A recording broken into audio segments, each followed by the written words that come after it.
ketika Allah melarang sesuatu. Jangan kamu makan riba. Jangan pernah bertanya, kalau saya tidak makan riba, saya nggak bisa beli mobil, nggak bisa beli ini, jangan pernah bertanya. Kenapa? Karena dengan riba itu, ini bisa merusak diri. Maka Allah Subhanahu wa taala menawarkan itu apa? Supaya diberikan yang halal yang lain, diberikan ketenangan jiwa, tapi dengan syarat tinggalkan maksiat itu. Jadi makanya jangan pernah bertanya, kenapa harus tinggalkan ini, kenapa harus begini, kenapa harus saya jaga anak, kenapa kasih pendidikan sama anak. Jangan pernah bertanya.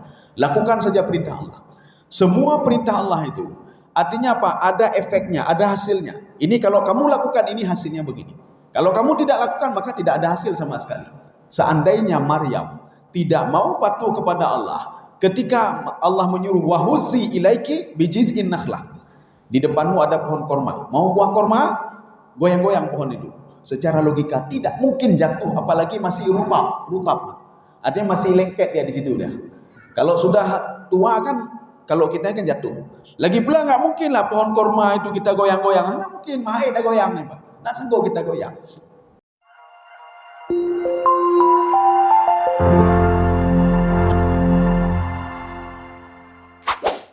Selamat menonton dan jangan lupa di-subscribe ya. Bismillahirrahmanirrahim. Assalamualaikum warahmatullahi wabarakatuh. Alhamdulillahi rabbil alamin. Wassalatu wassalamu ala asyrafil anbiya'i wal mursalin wa ala alihi wa ashabihi ajma'in. Raditu billahi rabba wa bil islami dina wa bi Muhammadin nabiyya wa rasulah. Rabbi syrah li sadri wa yassir li amri wahlul 'uqdatam min lisani yafqahu qawli. Allahumma ja'al jam'ana hadza jam'an marhuma wa tafarruqana min ba'dihi tafarruqan ma'suma. Kaum muslimin dan muslimat sidang jamaah subuh yang dirahmati Allah. Kita lanjutkan kajian tafsir surah Al-Baqarah ayat 60. Jadi pertemuan kemarin itu awal surahnya, sekarang kita lanjutkan ayat 60. A'udzu billahi minasyaitonir rajim. Bismillahirrahmanirrahim. Qad alima kullu unasim masyrabahum. Kulu washrabu mir rizqillah wa la ta'thaw fil ardi mufsidin. Jadi ini ada 3 kelompok ya. Ada 3 poin. Jadi yang pertama, qad alima kullu unasim masyrabahum. Itu yang poin pertama. Poin kedua, kulu washrabu mir rizqillah. Poin yang ketiga, wala ta'thaw fil ardi mufsidin. Ya, coba dibaca yang poin pertama dulu. Ayat 60 kan? Ayat 60 ya. Dan dalam huruf ingatlah ketika Musa memohon air. Ya, ini sudah. Lanjut terus. Qad alima kullu unasin. Mereka tahu tempat minumnya. Ya.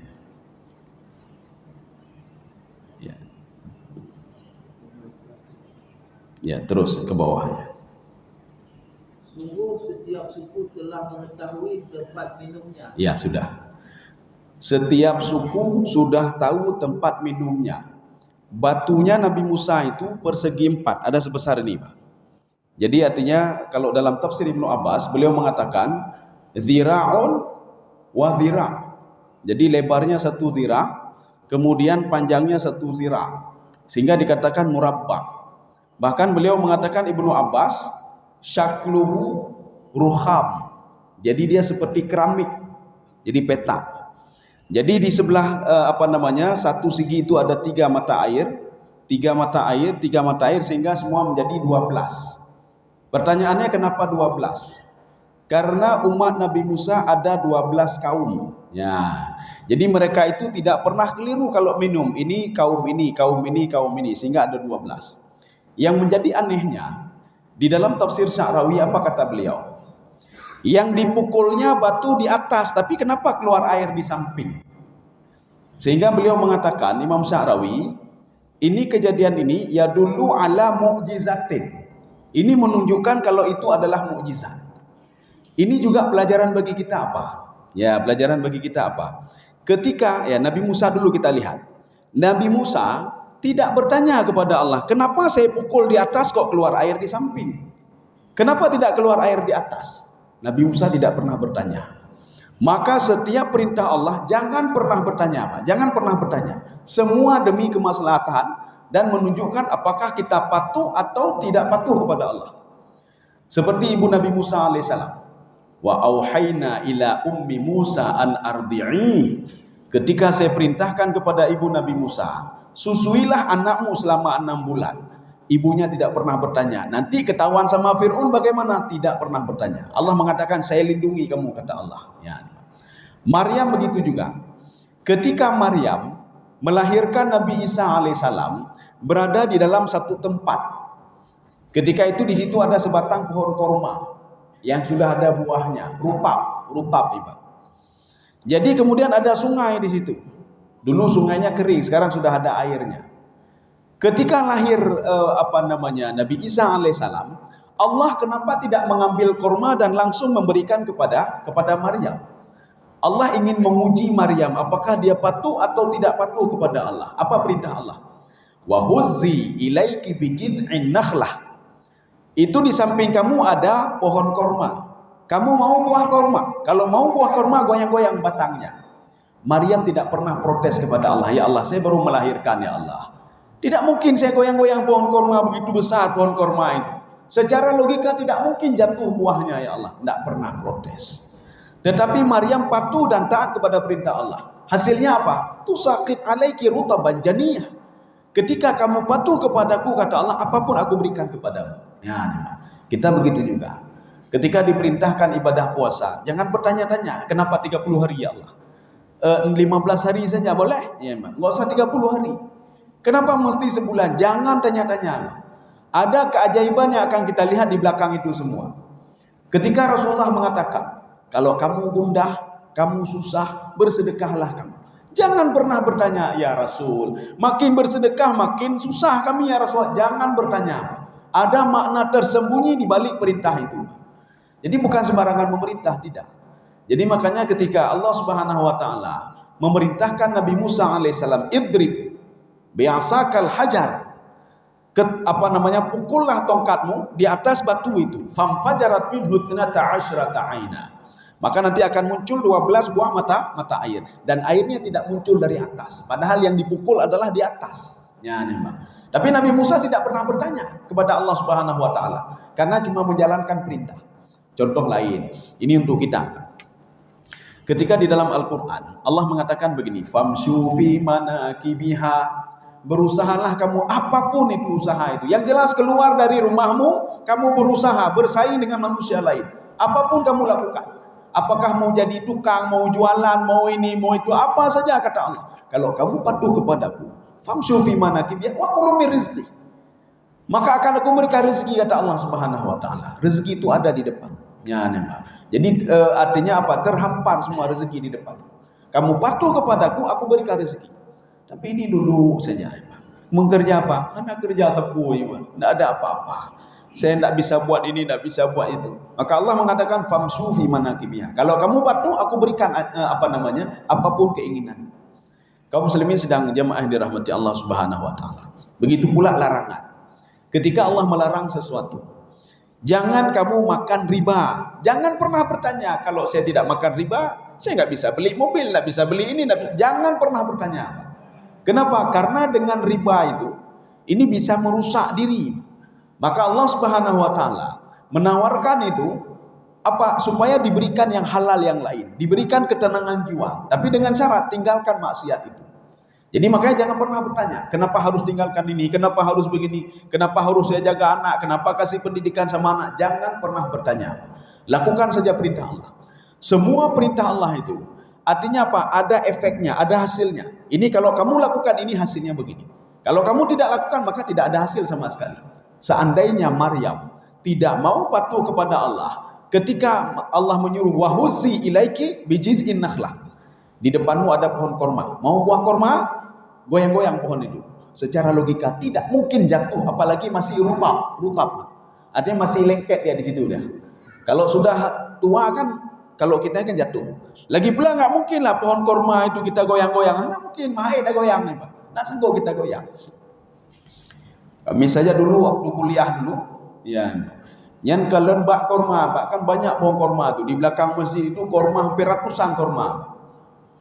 Cok telok ngelawan, ngengkai lawan. Hana reci pohon korma itu Pak. Nggak jatuh juga dia. Artinya Pak begitu kuat dia lengket di situ Pak. Apalagi kita gok-gok Pak korma Pak. Ya. Jadi cok kayer menyorot hana ramlam Pak. Ini Maryam baru melahirkan. Dia disuruh oleh Allah wa husi ilaiki bijiz'in nakhlah. Tetapi apa? Dengan mukjizat Allah. Semua diberikan kepada Maryam. Kalau kita patuh kepada Allah tanpa bertanya-tanya, apapun akan diberikan oleh Allah. Ini masalahnya, geyu temayang, haitin temayang. Geyu bayi takut, haitin bayi takut. Habis duit saya ya Allah. Geyu mentedekah, haitin mentedekah. Disuruh tinggalkan maksiat, dia tidak mau. Tinggalkan maksiat, jaga pandanganmu, tidak mau dia. Bagaimana mau diberikan oleh Allah Subhanahu wa taala? Kita patuh saja. Akan kita lihat kemukjizatan di belakang semua itu. Nabi Musa tidak pernah protes ketika di depannya lautan. Apa kata Allah? Idrib bi'asakal bahar fanfalaka fakana kullu firqin kataudil azim. Kamu hentakkan tongkatmu di depan lautan itu. Nabi Musa tidak pernah bertanya, ya Allah, mana mungkin tongkat ini bisa membelah lautan? Tidak pernah. Nabi Musa juga tidak pernah protes ketika tongkatnya menjadi ular, fa idza hiya hayyatun tas'a. Tidak pernah protes. Ya Allah, kenapa tongkat ini bisa menjadi ular? Karena Nabi Musa patuh kepada Allah. Lemparkan apa yang ada di samping. Dilemparkan, Pak. Yang intinya apa? As-sam'u wa ta'ah. Kita mendengar perintah dan kita taat terhadap perintah itu. Jangan seperti Bani Israel maka dilaknat oleh Allah. As-sam'u sami'na wa asaina. Kami mendengar dan kami bermaksiat. Ya, Pak. Sekarang kita lanjut. Qad alima kullu unasim masyrabahum. Jadi mereka itu sudah tahu semua di mana posisi minumnya. Maka dalam sebuah riwayat dikatakan itu batu itu selalu dibawa oleh Nabi Musa alaihissalam kemana pergi. Ketika kaumnya haus, dihentakkan lagi tongkatnya di atas itu, maka keluar lagi air. Ya, yang sebenarnya bukan tongkat itu yang membuat ini keluar, tetapi kepatuhan Nabi Musa kepada Allah Subhanahu wa taala sehingga membuat air itu keluar. Kaum muslimin sedang jamaah yang dirahmati Allah. Sudah, ini poin yang pertama. Sekarang poin yang kedua. Kulu washrabu mir rizqillah. Ya, coba dibaca. Makan dan minumlah rezeki yang diberikan oleh Allah. Makan dan minumlah rezeki yang diberikan oleh Allah. Ini maknanya apa? Di dalam tafsir As-Sa'di, apa kata beliau? Ini namanya rezeki bi ghairi ta'abin wa sa'in. Rezeki yang tidak perlu capek-capek kita cari. Dan rezeki yang tidak perlu kita berusaha. Kita kan sudah pernah membahas. Rezeki itu kan ada berapa macam. Jadi ada rezeki cuma-cuma. Tidak perlu kita rezeki madmun namanya. Rezeki madmun, rezeki yang tidak perlu kita cari, nggak perlu kita berusaha semaksimal mungkin, nggak perlu, datang sendiri rezeki. Namanya apa? Rezeki madmun. Apa itu? Nafas, nafas. Nggak perlu kita cari nafas. Pagi-pagi sudah diberikan nafas oleh Allah. Baru bangun tidur sudah ada nafas. Dalam aktivitas sudah ada nafas. Jantung selalu beraktivitas. Itu nikmat madmun. Nikmat madmun diberikan oleh Allah kepada semua makhluknya, kata Allah Subhanahu wa taala. Tanpa kita harus berusaha untuk mencari. Cuma manusia sendiri tidak memberikan nilai khusus untuk nikmat ini. Sang-sang kenikmatnya. Kapan dia tahu nikmat? Kata Imam Al-Ghazali, ketika nikmat itu ditarik oleh Allah, baru dia tahu kalau itu nikmat. Dia tidak tahu kalau mata ini nikmat. Tapi ketika dia sudah buta, dia baru tahu, ya Allah, saya tidak punya mata lagi, Allah. Begitu nikmat kalau punya mata. Dulu tidak tahu dia. Dia tidak tahu kalau nikmat jantung ini luar biasa. Kapan dia itu baru tahu nikmat jantung? Ketika sudah pasang ring. Ya Allah, jantung lu, ya Allah. Baru dia tahu nikmat jantung itu. Ya. Ini namanya nikmat madmun. Maka nikmat madmun ini diberikan kepada semua orang, diberikan nikmat madmun ini. Kemudian ada juga nikmat tamalluk, ya, nikmat tamalluk. Tamalluk itu apa? Nikmat yang diberikan oleh Allah untuk hak untuk memiliki. Maka orang kafir juga diberikan hak. Kamu mau memiliki apa? Dunia, saya berikan semua, kata Allah Subhanahu wa taala. Kamu mau apa lagi? Kamu berusaha semaksimal mungkin ingin memiliki sini, saya berikan kata Allah. Tetapi ingat nanti akan saya ambil balik kata Allah Subhanahu wa taala. Tanpa salat, tanpa puasa, tanpa patuh nikmat aku berikan kata Allah. Semua aku berikan. Tapi bedanya apa? Kalau orang beriman itu diberikan nikmat oleh Allah Subhanahu wa taala untuk mengujinya. Ya, nampak, untuk menguji.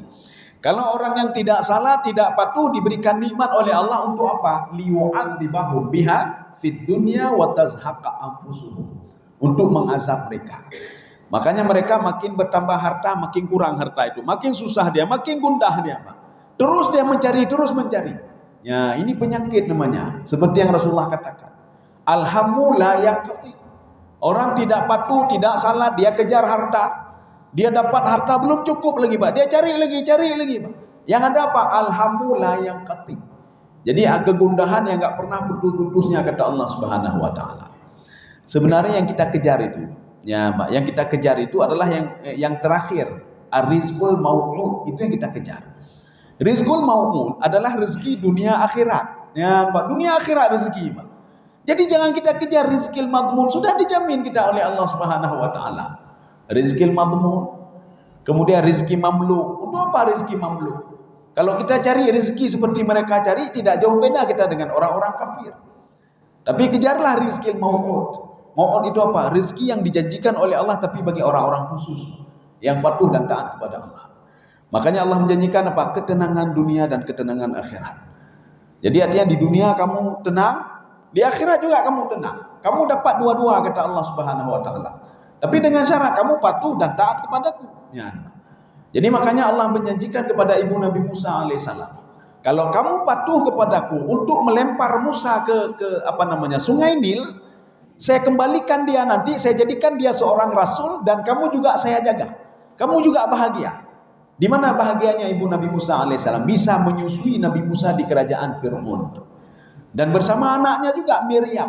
Ada yang mengatakan Maryam, tapi bukan Miriam. Ya. Kaum muslimin sedang jamaah yang dirahmati Allah. Ini yang dimaksudkan dengan wa kulu washrabu min rizqillah. Jadi makanlah dari rezeki Allah Subhanahu wa taala. Ini rezeki madmun namanya. Jadi rezeki ini bi ghairi ta'bin. Enggak perlu kita cari. Bani Israel enggak perlu dia mencari air, sudah ada air, Pak. Enggak perlu mereka bersusah payah, enggak perlu, sudah ada sendiri, Pak. Ya. Ini rezeki madmun namanya, yang sudah dijamin oleh Allah Subhanahu wa taala. Kita tidak perlu mencari ini, kalau begini bagaimana ini, saya sudah mati sel saya, dia membelah sendiri, Pak. Dia mati kemudian hidup sendiri, dia belah sendiri sel-sel yang ada dalam tubuh manusia. Ketika selnya sudah mati, dia inikan lagi, Pak. Diikan lagi yang baru, inikan lagi yang baru. Ya, Pak. Ini seperti black hole ya, black hole itu. Ketika masuk dia lemah, ketika keluar dia terang lagi, Pak. Begitu. Masuk lagi seperti istilahnya? Di check up ya. Setelah masuk keluar bagus lagi. Manusia begitu juga. Setelah dia beristirahat, jadi sel itu dia membelah sendiri dan sehat kembali kita, Pak. Tidak susah lagi. Itu rezeki madmun. Bahkan kita tidak teringat rezeki yang diberikan oleh Allah itu. Yang teringat apa? Yang teringat ketika sakit-sakit saja, Pak. Ada umur 60 tahun. Ketika sakit cuma 1 tahun saja, kamu pepek ya, Pak. Mepepek. Ya Allah, saya sudah sakit, saya sudah begini, saya sudah stroke. Padahal stroke baru 1 tahun dia stroke. Sedangkan umurnya kan 60. Berarti berapa? 59 tahun dia tidak sakit. Masa 59 tahun dia tidak pernah teringat kepada Allah? Ketika diberikan sakit 1 tahun saja dia teringat kepada Allah Subhanahu wa taala. Dia tidak pernah bersyukur kepada Allah, padahal sudah 59 tahun diberikan nikmat nafas, nikmat darah, nikmat ginjal, nikmat jantung dan lain sebagainya, cuma-cuma gejo oleh Allah. Cuma-cuma. Tak pernah teringat dia. Tapi ketika dia sudah ada jantungan, ya Allah, karena dia jantung, beliau sakit jantung. Sudah engkau berikan penyakit ini. Padahal baru berapa lah diberikan oleh Allah Subhanahu wa taala. Dalam 1 tahun ada 5 hari, 1 tahun 2 bulan. Kita kalkulasi semua penyakit selama 60 tahun, 1 tahun sakit. 59 tahun nikmat terus. Maka Allah mengatakan, wa qalilun min ibadiyas syakur. Sedikit dari hambaku yang bersyukur, yang tahu diri, kata Allah Subhanahu wa taala. Sudah, ini poin yang kedua ya. Poin yang ketiga, wala ta'tsaw fil ardi mufsidin. Ya, coba dibaca. Dan janganlah kamu berkeliaran di muka bumi dengan membuat kerusakan. Jangan membuat berkeliaran ya. Berkeliaran di muka bumi Iya. membuat kerusakan. Ya, ini apa namanya? Ta'tsaw itu bukan berkeliaran, Pak. Di dalam bahasa Arab itu asa namanya. Asa ya'tsu, ta'tsaw. Apa itu ta'tsaw? Wala ta'tsaw, jangan buat syiddatul ifsad. Ya, maksiat yang apa namanya? Makanya di dalam terjemahan semua kalimat fasada yufsidu, kerusakan. Jangan buat kerusakan di bumi. Ketika ditanya apa kerusakan itu, pohon kayu, buat ini, buat itu, kerusakan. Bukan itu kerusakan yang dimaksudkan di dalam Al-Quran. Ibnu Abbas mengatakan, dan banyak pendapat yang lain termasuk Imam At-Tabari, kalimat-kalimat dalam Al-Quran, wala tufsidu fil ardi, jangan buat kerusakan. Makna kerusakan apa? Jangan buat maksiat. Jangan buat maksiat. Kita lihat banjir-banjir selama ini, mereka selalu menyalahkan apa? Terjadinya fungsi gunung yang tidak sesuai lagi dengan ini ya, sudah ada bangunan. Kayak petanlah bangunan ya, Pak. Kayak petanlah bangunan. Salah orang yang potong-potong hutan, kayu. Pak. Kita tanya kenapa banjir? Itu salah mereka. Coba lihat di negara-negara luar, ada enggak pohon kayu, enggak ada apa-apa, banjir enggak ada. Karena banjir, Pak. Jangan pernah salahkan pohon kayu. Jadi makanya apa? Ada negara yang pohon kayu banyak sekali, banjir juga. Dari mana air itu? Maka Allah mengatakan, kalau sudah datang azabku, kata Allah, tidak ada yang bisa mengangkat azabku, kata Allah Subhanahu wa taala. Kalau sudah datang rahmatku, kata Allah, tidak ada yang bisa untuk menghalangi rahmatku, kata Allah Subhanahu wa taala. Maka Rasulullah SAW mengatakan dalam sebuah hadisnya kepada Ibnu Abbas, kamu jangan takut Ibnu Abbas, jangan takut kamu. Kalau ada satu kaum ingin memudaratkan kamu, tidak bisa, la yadurruka illa ma kataballahu laka.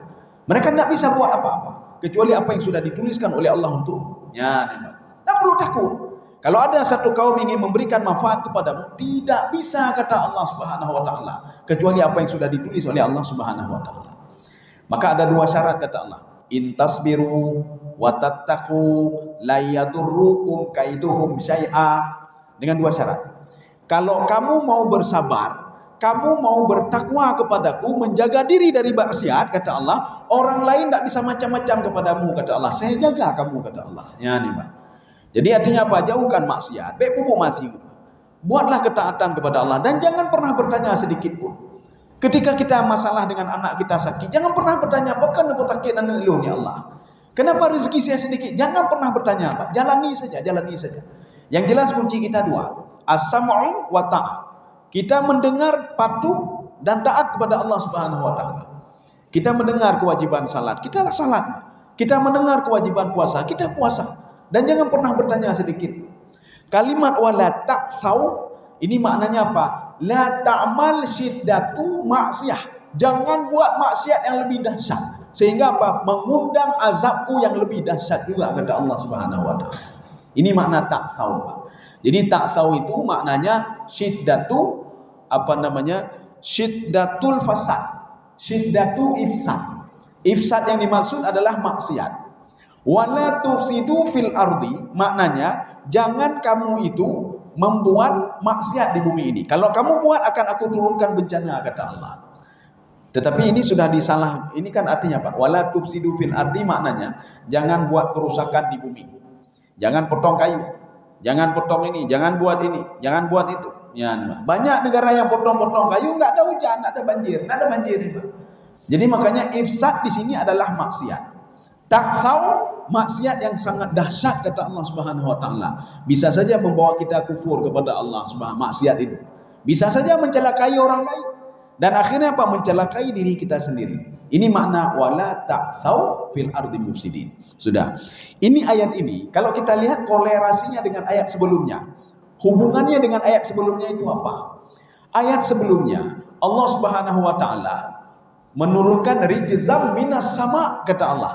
Itu Bani Israel karena tidak patuh kepadaku, kata Allah, aku turunkan azab kepada mereka, aku turunkan penyakit kepada mereka, aku berikan penyakit taun kepada mereka, sehingga meninggal berapa? 70.000 orang meninggal. Allah merasa heran, kenapa mereka seperti itu? Padahal nikmat sudah aku berikan. Ya, ayat 60 itu. Nikmat aku berikan. Air bisa mereka konsumsi di mana saja mereka konsumsi, tanpa harus adanya mata air. Nggak ada mata air, nggak ada apa-apa. Air keluar dari batu itu yang dibawa oleh Nabi Musa alaihissalam. Tapi sanggup untuk mensuplai 600.000 orang. 600.000 orang itu terdiri dari 12 kelompok, 12 kaum. Sanggup diberikan air melalui batu yang hanya panjangnya mungkin 1 meter kurang sedikit, lebarnya 1 meter kurang sedikit, persegi 4 murabbah. Sanggup diberikan ini, Pak. Kita ini semua ada, Pak. Air kadang-kadang putus, kadang-kadang kotor, tak ada ini air bersih kurang. Ya, jadi mereka itu sudah diberikan cuma-cuma oleh Allah, tanpa bekerja, tanpa berbuat apa-apa, tapi diberikan nikmat oleh Allah. Tapi kenapa tidak mau bersyukur, kata Allah?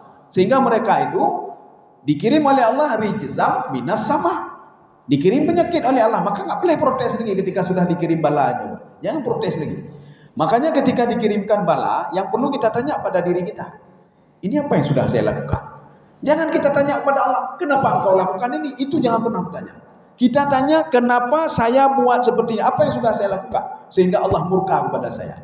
Inilah yang Nabi Adam alaihissalam tidak lakukan. Ketika 200 tahun pertama, ini tidak dilakukan oleh Nabi Adam. Ketika Nabi Adam itu dilemparkan ke bumi, Nabi Adam masih mengatakan, apa salah saya ya Allah? Apa salah saya? Kenapa engkau marah sekali kepada saya? Karena ucapan Nabi Adam seperti itu, selama 200 tahun tidak pernah dimaafkan Nabi Adam oleh Allah Subhanahu wa taala. Tidak pernah diterima taubatnya oleh Allah. Maka Nabi Adam terus menangis sampai 200 tahun lamanya. Ketika itu Allah mengirim malaikat Jibril. Fatalaqa Adamu mir rabbih kalimatin fataba alaihi. Dalam surah Al-Baqarah. Karena sayang kepada Nabi Adam, sudah nangis terus 200 tahun, Allah mengirim malaikat Jibril kasih tahu Adam, apa salah Adam sehingga tidak saya terima taubatnya selama 200 tahun lamanya. Akhirnya Jibril mengajarkan, Allah tidak menerima taubatmu karena kamu tidak pernah mengakui dosamu. Kamu selalu mengatakan apa salah saya ya Allah, kenapa engkau berikan azab kepada. Sekarang kamu balik mindset berpikirnya balik.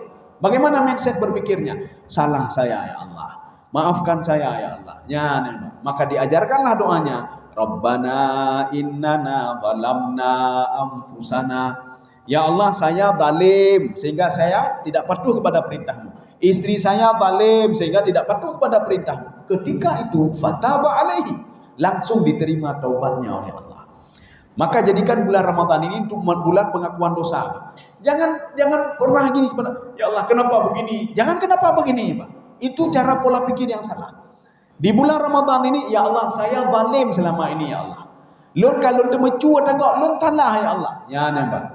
Jangan begini, ya Allah saya mencuri. Apa salah saya dengan mencuri? Orang lain kan mencuri juga ya Pak. Itu pola pikir yang salah ya Pak. Jadi artinya apa? Kita mengakui dosa. Ketika anak kita itu tidak patuh kepada kita, kita akui dosa. Ya Allah saya salah selama ini dalam mendidik anak. Ya. Jangan, ya Allah apa salah saya? Jangan apa salah saya sehingga anak saya durhaka ke saya. Kalau pola pikirnya seperti itu, maka terus sampai hari kiamat terus kita akan terus seperti ini. Terus berada dalam dosa terus karena tidak pernah mengakui dosa. Jadi makanya sedang duduk-duduk apa salahnya kita baca Rabbana innana zalamna anfusana ya Pak. Tapi harus mupum arti, Pak, mupum arti. Yang mupum arti sirata tu itu bikin rawai mata ya Pak. Atau kita baca ini saja, la ilaha illa anta subhanaka inni kuntu minadh dhalimin. Ya Allah tidak ada Tuhan selain Engkau ya Allah. Yang mengatur saya ajuk rezeki ke lu. Ini kuntu minadh dhalimin. Lum talim ya Allah, lum talim ya Allah. Ya Pak. Bukan anak lun batu karena lun talim ya Allah. Ya Pak. Kenapa rezeki saya seperti ini? Karena saya talim ya Allah. Kenapa tetangga sama saya begini? Karena saya zalim ya Allah. Ya. Kalau sudah demikian, kita mengakui dosa akan dibantu oleh Allah Subhanahu wa taala. Tapi dengan syarat as-sam'u wa ta'ah. Patuhlah kepada Allah dan taatlah kepada perintah Allah Subhanahu wa taala apapun itu. Perlu kita sebagai bahan kita, la yukallifullahu nafsan illa usaha. Kewajiban itu tidak memberatkan manusia karena Allah tahu manusia sanggup. Maka diwajibkan puasa Ramadan. Allah tahu manusia sanggup untuk salat, maka diwajibkan salat. Allah tahu manusia sanggup bayar zakat, maka diwajibkan bayar zakat. Allah tahu manusia itu sanggup untuk salat, maka disuruh jak sembahyang gede, menyojik jak jamaah rame-rame. Kenapa? Karena Allah tahu manusia sanggup. Masa naik gunung saja dia sanggup, masa ke masjid nak sanggup? Naik gunung sanggup, Pak. Ngentalo lebak, ngentalo gecak lebak. Ketika bermasalah dia tunggu lagi, naik lagi, pelan-pelan dia naik. Ini ke masjid tak ada rintangan, tak ada apa-apa, masa nak sanggup, ya Pak. Kaum muslimin sedang jemaah yang dirahmati Allah. Ini makna wala ta'thaw fil ardi mufsidin, Pak. Jangan kamu buat kerusakan, bukan berjalan. Ta'thaw itu bukan berjalan, ya. Ta'thaw itu apa? Syiddatu ifsad. Kamu berbuat maksiat di atas maksiat. Sudah maksiat buat maksiat lagi. Ya, sudah maksiat buat maksiat. Mana contohnya? Ini seperti bakhil.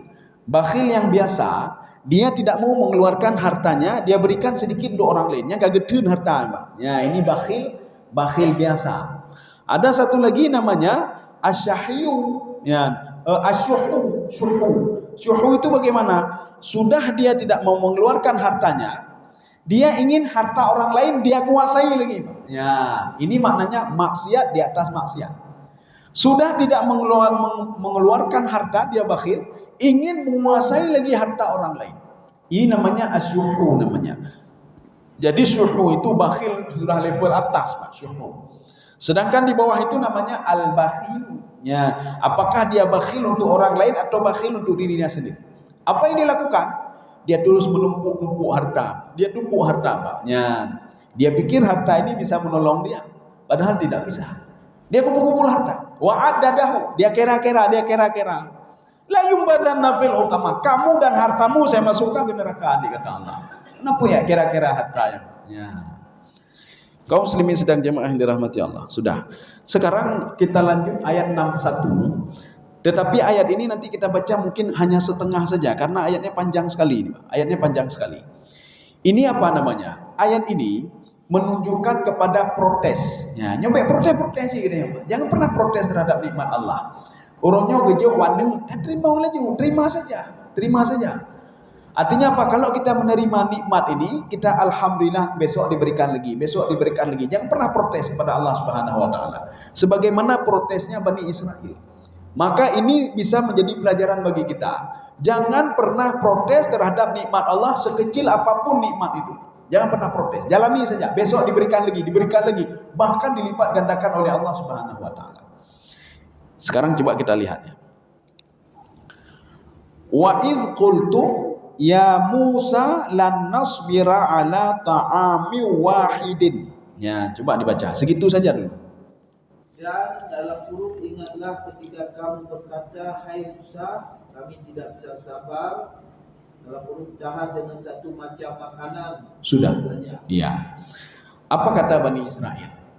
Ya Musa, kami tidak sabar kalau makanannya cuma begini-begini saja. Apa makanannya? Manna wasalwa. Ya, nembak. Kemudian minuman air itu saja. Lain tidak ada. Kami tidak sabar, kami tidak mau seperti itu. Dia tidak bersyukur. Sudah diberikan manna, sudah diberikan salwa. Tidak juga bersyukur pada Allah Subhanahu wa taala. Air minum juga diberikan, tidak bersyukur. Kalau seandainya mereka mensyukuri nikmat yang sedikit itu, maka akan diberikan nikmat yang lebih dahsyat lagi. Cuma yang sedikit saja tidak mereka syukuri, bagaimana yang lebih banyak? Inilah sesuai dengan sabda Rasulullah SAW. Ketika Rasulullah meriwayatkan cerita tentang Nabi Khidir alaihissalam bersama Nabi Musa. Apa kata Rasulullah? Ini ada di dalam tafsir Ibnu Katsir. Kalau seandainya Nabi Musa tidak banyak bertanya kepada Nabi Khidir alaihissalam, mungkin keajaiban bukan 3 Pak, tapi lebih banyak keajaiban yang tidak diketahui oleh Nabi Musa alaihissalam. Cuma karena banyak bertanya, kenapa begini? Coba jalani saja. Maka lebih daripada 3 keajaiban yang akan dia lihat. Kita begitu juga. Kita jangan tanya-tanya, jalani saja. Allah tidak mungkin mendalimi kita nyawa. Jangan pernah bertanya, saya belum kerja ya Allah. Tidak sesuai kerjaan hasilnya. Jangan pernah protes. Jalani saja. Kita sudah berusaha sudah. Kita menjalankan perintah Allah sudah. Jadi artinya apa? Kita patuh sudah, semua sudah. Tinggal menunggu saja keajaiban. Jangan pernah bertanya-tanya, Pak. Jangan pernah bertanya. Ya, namanya. Kaum muslimin sedang jamaah yang dirahmati Allah. Memang satu segi kita lihat aneh. Mana anehnya? Ada 2 sepasang suami istri. Mereka jualan baju. Ya, jualan baju. Ini kisah nyata ya, Pak. Jadi waktu jualan baju hasilnya biasa-biasa saja. Akhirnya apa? Mereka membuat makan gratis. Makan gratis. Jadi begitu makan gratis, makan siang gratis. Kan banyak sekali sampai berapa porsi itu. Dan dia sambil tersenyum dia bagi makanan itu. Sehingga salah satu reporter mendatanginya. Ini untungnya apa? Yang ada kan rugi saja. Habis duit untuk buat makan gratis. Sehari apa habisnya? Hampir 500.000 habis duit. Selama 1 bulan 15 juta habis duit. Mana untung kamu? Yang buat makanan gratis tersenyum dia. Apa kata dia? Saya betul rugi 500.000 satu hari. Tapi saya untung di kain saya lebih 500.000 katanya Pak. Jutaan saya untung di kain saya. Saya rugi di sini tapi untung di sana. Saya rugi 15 juta, untung saya lebih daripada 15 juta saya jualan kain. Ya, kenapa? Karena dia itu melakukan kebaikan-kebaikan. Dengan kebaikan itu dilipat gandakan oleh Allah untung di tempat lain lagi, Pak. Rugi dari satu tempat tapi untung di tempat yang lain. Ya, nah. Maka beta fikir katanya, oh maka rugo ya, dan rupanya Allah memberikan keberkahan di tempat yang lain. Kainnya itu untung selalu, Pak. Bahkan sehari lebih daripada 500.000. Ya. Jadi artinya 500.000 itu enggak dianggap apa-apa. Memang aneh, menurut kita aneh. Kenapa berbuat begini? Tetapi kita dapat rahmat lagi, Pak. Rahmatnya datang dari tempat yang lain. Maka inilah yang Allah katakan, may yattaqillaha yaj'al lahu makhraja. Kalau seorang mau bertakwa kepada Allah, mau patuh kepada Allah, apa makna patuh itu, Pak? Dia menjaga anggota tubuhnya dari berbuat maksiat. Jangan korupsi pada orang lain, jangan korupsi kata Allah. Jangan kamu ngomongin orang lain macam-macam. Jangan kamu lihat maksiat. Jangan kamu makan haram. Kamu akan melihat keajaiban di belakang itu kata Allah. Nanti Yohana ada korupsi, nampeng kagak. Kalau kita tidak berbuat ini tidak dapat apa-apa. Ada saat datang seorang pengusaha kepada saya. Allahu yarham, mudah-mudahan dilapangkan kuburnya. Beliau nanya ke saya, berdosa enggak kalau kita itu memanipulasi data? Jadi beliau itu seorang developer juga. Ini besi 10, tapi dalam speknya saya buat besi 12 kata beliau. Berdosa enggak saya? Saya bilang berdosa Bapak. Kata beliau, kalau enggak saya naikkan speknya menjadi 12, saya enggak dapat untung. Enggak ada untung saya. Ya. Kalau saya tidak sogok ini, saya enggak akan dapat proyek. Ya. Saya bilang itu haram. Saya bilang, jadi bagaimana juga kalau enggak saya buat haram, saya enggak dapat untung. Saya ngomong gini, coba Bapak tinggalkan yang haram. Bapak akan dapat yang halal yang lebih banyak lagi diberikan oleh Allah Subhanahu wa taala. Apa kata beliau? Enggak mungkin, enggak mungkin. Kalau saya katakan spek itu adalah 10, tetap 10, laba saya enggak ada laba apa-apa. Semen sekian, kemudian saya buat sekian, maka saya enggak dapat laba apa-apa. Saya bilang tinggalkan yang haram, Pak. Insya-Allah Bapak akan dapat yang halal yang banyak sekali. Dengan sangat berat sekali, sedikit-sedikit beliau tinggalkan. Kata beliau apa? Nanti enggak dapat proyek lagi. Bapak tenang saya, Bapak yakin saja kepada Allah. Yakin saja kepada Allah. Bapak tidak akan buat maksiat lagi dan berdoalah kepada Allah. Rupanya setelah beliau meninggalkan maksiat itu, hana pengel-pengel, menyo 12 spek. Rupanya kata beliau setelah setahun, tapi hasilnya setahun kemudian beliau datangi saya, banjir ini saya, buat bangunan ini. Bapak ada korupsi lagi? Tidak ada lagi saya enggak ada lagi. Hana pengel. Kalau besi 12 saya bilang 12. Kalau 10 saya bilang 10. Tapi labanya banyak sekali ke saya. Maka saya bilang, kalau Bapak berani meninggalkan yang haram, maka Allah akan mendatangkan yang halal yang lebih banyak kepada Bapak. Yang harta halal itu memberikan rahmat dan berkah kepada Bapak. Dibandingkan yang tadi, Bapak harta banyak, tetapi apa? Pengenggaunya, Pak. Bapak bohongi orang lain. Hidup dengan ketidakberkahan, banyak harta tapi tidak berkah. Ya, Pak. Kaum muslimin sedang jemaah yang dirahmati Allah. Ini Bani Israel juga demikian. Sudah diberikan sedikit oleh Allah, tapi tidak pandai berterima kasih kepada Allah Subhanahu wa taala. Ini jam di dinding 6:10, Pak. Lo kalau bekah nabi-nabi itu treat habis dia. Rupanya ke 6:07:05, Pak. Ya. Ini jam 6:10. Saya lihat kok lama sekali ya, Pak. Oh ya. Ya, kita lanjut ya. Oh 6:10. Sudah. Apa kata Bani Israel? Karena mereka itu tidak mau yang sedikit-sedikit. Ya. Fad'u lana rabbak. Ya, coba dibaca. Sebab itu mohonkanlah untuk kami kepada Tuhanmu. Sudah. Kami enggak mau yang hal yang kecil-kecil seperti mana, salwa, air. Minta yang lain kepada Tuhanmu. Maka kenapa mereka mengatakan Tuhanmu? Kenapa tidak Tuhan kita? Pak, Tuhan kita. Imam Sya'rawi mengatakan ini menunjukkan mereka itu imannya masih sedikit, Pak. Ya, imannya masih sedikit. Sehingga mereka terpengaruh dengan dulu ketika mereka pada masa Fir'aun laknatullah. Jadi artinya Pak, minta kepada Tuhanmu. Kenapa tidak Tuhan kita? Minta kepada Tuhan kita. Imam Sya'rawi mengatakan li'adami rusukhi imanihim billah. Mereka kurang beriman kepada Allah Subhanahu wa taala. Kalau mereka beriman tidak mungkin keluar kata-kata seperti itu. Ya. Makanya kalau ada orang diberikan nikmat sedikit, alhamdulillah. Tengok gejolak oleh Allah. Alhamdulillah, gejolak tengok. Ya tapi pep. Ni than lego. Bro than lego, hana gen lego. Ketika gejolak anu hana gandeng lego. Bukan dengan anak gandeng baik, mereka keju anu oleh Allah Subhanahu wa taala. Anak gandeng bekan anak lu cacat, bekan bini, terima saja besok diberikan nikmat lagi oleh Allah Subhanahu wa taala. Ini selalu protes. Ya, jadi baik protes terima saja, Pak. Yang jelas kita berusaha untuk kebaikan anak-anak ini, ya. Menyuat tenak anak ni sama lagi tenak ada. Bibi anu hanjungu anu. Berarti ya haji hanjungu je tu ke kedanya, Pak. Ya, nama. Ke kedanya. Jadi sekarang apa? Baik dah tenak le. Bagaimana cara kita merubah dia itu? Bagaimana cara kita mendidik dia? Karena kan pemberian Allah Subhanahu itu kan nikmat dari Allah, Pak. Bagaimana kita mendidik dia?